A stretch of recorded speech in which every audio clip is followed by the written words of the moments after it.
been a minute since I posted my first episode. I posted 3 years ago when I was 19, the first episode. Now this is the second episode.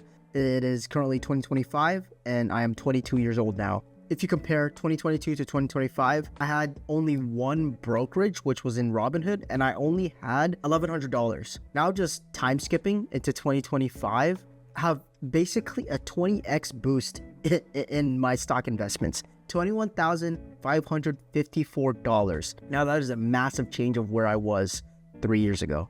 Also to keep in mind too, I did graduate college a year ago and also too got a full-time job offer that kind of helped in contributing more into my investments. Let's dive deep into what's in that $21,554.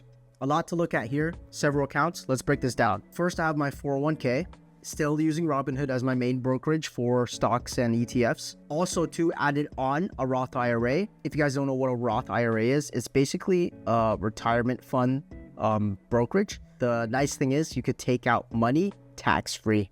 And I have an employee discount stock, basically free money there, and a bunch of other brokerages in which I'll break down further. This is all what's contained in that $21,500. The main chunk is actually my 401k, in which I invested pretty heavily on since it's automatically deducted from my paycheck and invested over to that large piece. Next strategies moving forward is to actually just max out my Roth IRA as much as possible and bring that money that's left over into my regular Robinhood account. Since it's all tax-free from that Roth IRA, I'm gonna take full advantage of that. So yeah, those are the next steps from there and keep on investing in my 401k. Let's break this down even more, right? Next one, 401k, I mean, pretty basic here. They just invest in, mutual funds for you. Nothing much to say here, but as you could see, every paycheck gets deducted into this 401k. I did hear talks about you could transfer your 401k into a traditional IRA and then transfer your traditional IRA to Roth IRA, but I just need to learn more about how that works. I know some brokerages don't like you to do that and won't allow you to do that, but some brokerages will. So I'll do some more research on that and update you guys, but pretty basic here. Nothing fun to look at in terms of your 401k. All right, first main brokerage, Robinhood. So let me move my head here. Okay, so most of it's actually in stocks, which I don't really like. I would like for it to be 80% into ETFs. So I'll invest more into ETFs, specifically high dividend ETFs, such as, I don't know what they are, but I have it in my list. So moving forward, I'm just going to invest heavily into ETFs from now on, specifically more high paying dividend ETFs. Most of it's in stock, Pepsi, AT&T, Apple. I have a little bit into Bitcoin as well. So maybe potentially, I am going to be investing heavily into Bitcoin too. Let me move my head over here. Okay. So next to my Roth IRA, now this is the opposite of my Robinhood. Most of it's into ETFs, which is good. I like that. So I have the Spider, SPY holding, VOO, and VTI. Those three holdings I'll mainly be focusing on.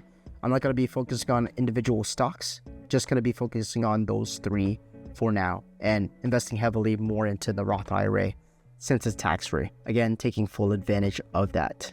Do have some stocks in Pepsi, Coca-Cola, and the main theme here when you're looking at it is just the stocks that I invest in are high-paying dividends, but I learned recently that there are ETFs that track the S&P 500 that give you dividend stocks on a consistent basis and pay you on a consistent basis. So that would be like VTI. Not sure about VO or SPY, but I think those are good stocks to invest in, good ETFs to invest in. All right, third brokerage is Webull. I do have VTI in there. This is just I don't know why I don't know. In the past, I invested into Webull, but was just too lazy to take the money out. So I think I'm just gonna keep it there for the sake of it. But do have a Webull. I do have one purchase of VTI, so at least it's not in moon coins or bullshit like that. Next is the employee discount, right? Employee benefits, which is a discount stock, which is basically free money. Basically what that means, if you guys don't know, is that you pay and you get a discount. you get a discounted stock basically from what it says, and you just purchase it, and then you're just getting free money because since it's a discount stock. When it goes up, that's great. You're going to get more out of that stock. If it goes down, no problem. The stock is already discounted already.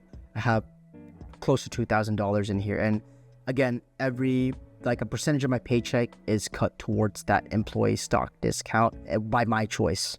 That is what I have in terms of the total stocks. We'll go in depth into we'll post more in terms of this series. I'll probably create a series on YouTube like this. I'll probably continue on with this type of series on a more consistent basis. Not every 3 years. I'll probably do this once every quarter. I'm not sure. I not really know how to decide yet.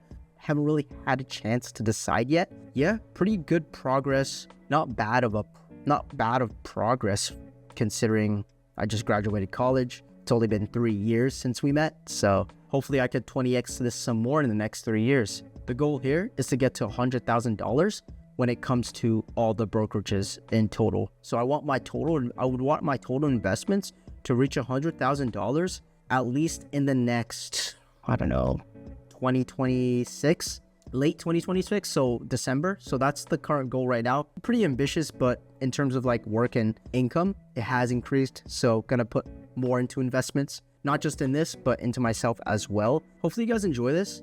I'll set up a series on YouTube and for you guys to check it out and hopefully bring some motivation. Hopefully it's informative for you guys to just watch these videos and learn from my mistakes and my successes at the same time.